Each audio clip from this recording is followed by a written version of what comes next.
জবর দুই জের দুই পেশকে তানবিন বলে।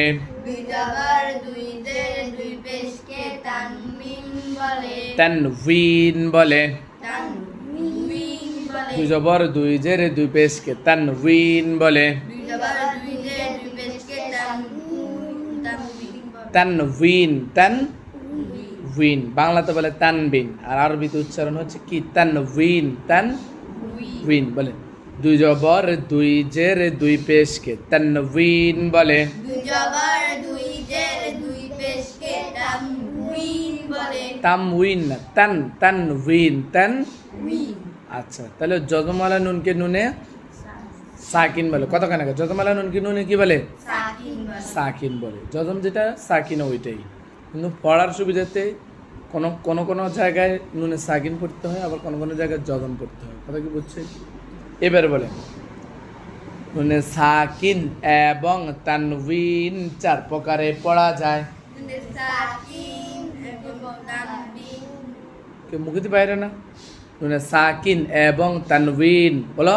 নুনে সাকিন এবং তানবিন চার প্রকারে পড়া যায়। চার প্রকারে পড়া যায়। নুনে সাকিন এবং তানবিন চার প্রকারে পড়া যায়। নুনে সাকিন এবং তানবিন চার প্রকারে পড়া যায়। তুই কয় প্রকারে পড়া যায়? চার প্রকারে পড়া যায়। নুনে সাকিন এবং তানবিন চার প্রকারে পড়া যায়। নুনে সাকিন এবং তানবিন চার প্রকারে পড়া যায়। চার প্রকারে পড়া যায়। চার প্রকারে পড়া যায়। চার প্রকারে পড়া যায়। চার প্রকারে পড়া যায়। নুনে সাকিন এবং তানবিন চার প্রকারে পড়া যায়। নুনে সাকিন এবং তানবিন চার প্রকারে পড়া যায়। চার প্রকারে পড়া যায়। চার প্রকারে পড়া যায়।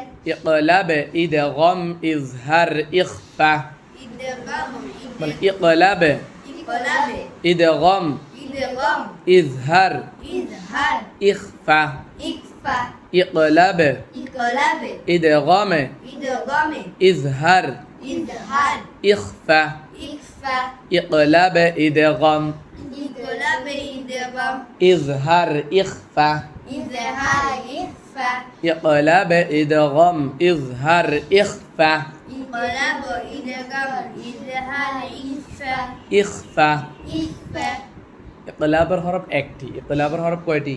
একটি বা। ইকলাবের হরফ কয়টি? একটি একটি বা। এরপরে হচ্ছে ইদগম। ইদগম দুই প্রকার। ইদগাম দুই প্রকার। ইদগমে বাগুন্না ইদগমে বেলাগুন্না। ইদগামে বাগুন্না ইদগামে বেলাগুন্না। ইদগমে বাগুন্না ইদগমে বেলাগুন্না। ইদগামে বাগুন্না ইদগামে বেলাগুন্না। হ্যাঁ, ইদগমে বাগুন্না মানে গুন্না সহ ঈদগাম। ঈদগাম মানে মিলানো। ঈদগাম মানে কি? মিলানো। গুন্না সহ যেই হরফগুলাকে মিলে পড়তে হয় ওগুলাকে বলা হয় ইদগমে বাগুন্না। আর বেলাগুন্না মানে কি? গুন্না ছাড়া। বেলাগুন্না মানে কি? গুন্না ছাড়া। ইদগমে বেলাগুন্না মানে গুন্না ছাড়া যেগুলা মিলে পড়ে ওগুলো হচ্ছে দুইটা হরফ। কয়টা? র এবং লাম। র এবং কি? লাম। এরপর হচ্ছে ইজহার। ইজহার মানে স্পষ্ট করে পড়া। কিসের থেকে স্পষ্ট? গুন্না থেকে, ইকফা থেকে স্পষ্ট। মানে গুন্নাও হবে না, ইকফা হবে না। বলেন ইজহারের হরফ ছয়টি। ইজহার হরফ ছয়টি। হামজা হা আইন হা গইন খ। হামজা হা আইন হা গাইন খ। হামজা হা আইন হা গইন খ। হামজা হা আইন হা গাইন খ। এগুলো ছয়টা কিসের হরফ? ইজহার হরফ। এবারে 4 নম্বর হচ্ছে ইখফা। ইখফা মানে গোপন করা, মানে গুন্নাটাকে একটু গোপন করে আড়াল করে পড়তে হবে, তবে গুন্না হবে, স্পষ্ট হবে না। এটা একটু গুন্নাটাকে একটু গোপন করতে হবে, লুকাইয়ে পড়তে হবে। এরকম হরফ আছে ইকফার। কয়টা? 15টা। কতখানি ইকফার হরফ কয়টা? বলেন তা তা জিম দাল জাল জা।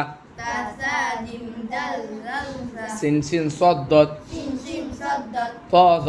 তা জা। ফা কফ কাফ। ফা কফ কাফ। তা সা জিম দাল জাল জা। তা সা জিম দাল জাল জা। সিন সিন সিন সিন সদ দত। সাদ দাত। ত জ ফা কফ কাফ। তা জা ফা কফ কাফ। 15টা হয়েছে না?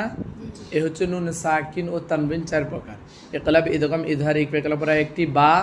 এরপর হচ্ছে কি? ঈদগামের হরফ হচ্ছে 6টি। ঈদগাম দেবর ঈদগামা বাগুন ঈদগাম বেলাগুন। ঈদগাম বাগুনের হরফ হইল 4টি, বেলাগুনের হরফ হইল 2টি।